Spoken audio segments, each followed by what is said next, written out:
And welcome to another episode of the Albino Rhino Beer Review. I'm going to find out who broke my glass. I'm going to find out. This was my favorite glass. It was my O'Keefe glass. My O'Keefe glass. So I am going to be doing 4 reviews tonight. I've already done 1. They're all lower ABV beers. They're all smaller beers. So you're gonna see when they get posted, because I mean they're all recorded on the same night, but sometimes they're months apart when they get posted. And we'll bring up this broken glass each time because this is its last hurrah. It's its last hurrah. Today's beer is from Dundas. It's from the Hamilton area. This is from Shawn and Ed. It's Lager Shed, as some people call it, as they call themselves. They're the Lager Shed. Lager Shed. So this is the Valley Wheat. The Valley Wheat. 330 milliliters, 5.5% alcohol for adventurous mouths. Now I know I'm a dirty Irishman. I get it. I get that I'm a dirty-minded Irishman. That's why some people like me and some people hate me. But for adventurous mouths, just doesn't sound like the tagline that really should be there. Now it does have its own cap for those of you that collect caps. I collect caps. I believe I have a Shawn and Ed cap on the fridge already, so this will go in the bucket for when I build things. What do we have here? You have to be a little crazy to start a craft brewery. Okay, let's call it adventurous. I don't even think you have to be adventurous anymore. You need to just know your market. You could have the most boring craft brewery out there, and if you have no other local craft breweries around you, you're going to do fine in your area as long as you are making beer that the people in your area will drink. So I wouldn't say it's crazy. It is a big money sink up at the forefront. You could make some nice money at it if you had enough capital going in. If you didn't have enough capital going in, you're going to be paying back before you really start making money. But hey, whatever. When we met in college, adventure was always our loyal companion, and it has inspired us to open our own brewery in historic Dundas, Canada.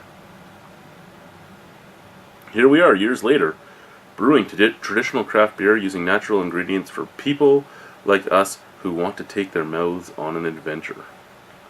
Swirl before pouring. Enjoy, Shawn and Ed. So, for those of you that have not been to the Lager Shed, I do know there are people that don't appreciate it. There are people that think that it's fairly laid-back beer. A lot of it is mostly lagers and stuff like that, and they're fairly easy. I mean, they have their lighter, they're darker, they're all easily named. They have the Barrel Shed. They do make some quality brews, and the building is very impressive. It's a beautiful, beautiful historic building. So if you haven't been there, you really have to go there. You owe it to yourself. Fucking, I gotta wash this one. I don't know who used the red one last. I never used the red one. I usually use the white and green one, which are both over there. I just grabbed the red one because it was the closest one to me, and it keeps sticking.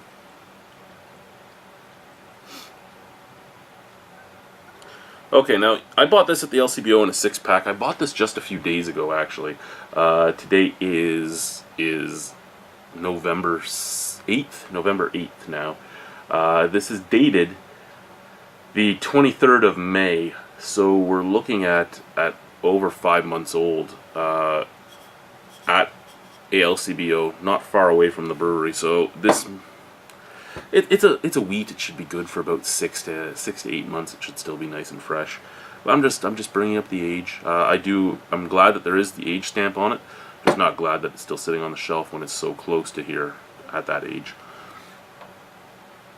Anyway, there's not as much haze on this as I thought there would be. I didn't see much though when I was giving it the Weiss roll. It is hazy. It's just not hazy crazy. I can see my hand. There was a little bit of bright white head, but it's gone already. Tiniest bit of snap, crackle, pop. Let's give it a sniff, shall we?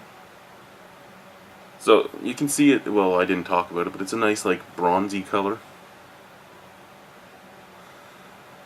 Yeah, it smells like bread. Like it has that weedy scent, and it also has a little bit of cloves.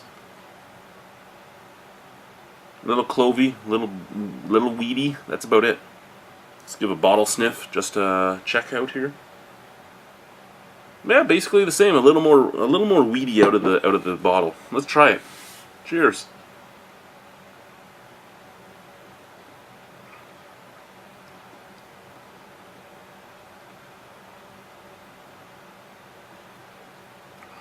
Okay. Light carbonation, medium mouthfeel, very weedy. It very much is very weedy. It's almost like eating it's almost like you're eating puffed wheat or shredded wheat. It just has that very bready, very weedy taste. A little bit of coriander on the back end, a little bit of cloviness on the back end, and a little bit of a spicy finish from the hops and the malts and the yeast.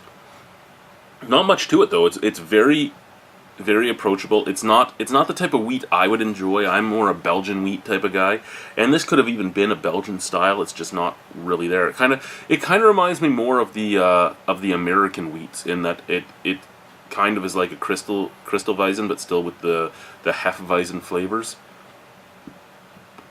In that it's pretty dull. It's pretty muted. Again, I like Lagershed. I like the stuff they make. This is the first real different beer I've seen from them in the LCBO. It's the only beer I've seen from them in the LCBO. At my LCBOs at least, but it's different than what I've had when I was at the brewery. I'm glad they're experimenting. I'm glad they're going different ways. This is a very approachable wheat beer. If you've never had a wheat beer, it gives you an idea of the flavors. It's just not in your face or anything like that.